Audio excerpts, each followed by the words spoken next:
Hey everyone, today we're going to make an easy green chili chicken soup. This is really easy to make and it is definitely kid and spouse approved. To a large pot, you're going to add in a little bit of olive oil and 1 teaspoon of minced garlic. Then add about a half of a medium onion chopped, and I just used a yellow onion here.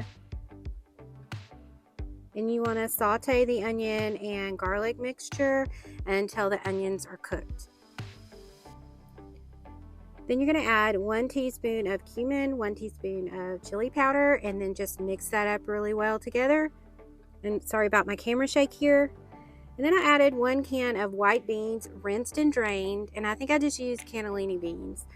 4 ounces or a 4-ounce can of diced green chilies, 2 cans of chicken broth. You can use the chicken broth in the cartons if you'd rather use that. And then 1 cup of salsa verde.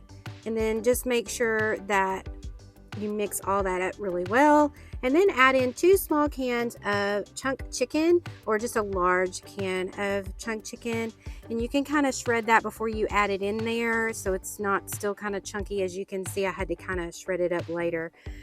But you can also use chicken that you have prepared yourself. You don't have to use canned chicken. It's just really simple. If you just need something quick to throw together, you can use the canned chicken, but otherwise leftover chicken, rotisserie chicken, or chicken breast that you've made yourself. And then just heat everything up real thoroughly, and then add salt and pepper to taste. Do that at the very end. Don't do it at the beginning because sometimes the chicken broth has a lot of salt already in it. I hope you love this one. It is a super easy weeknight meal to make. Really just opening up cans and heating everything up. All right, I will see you next time.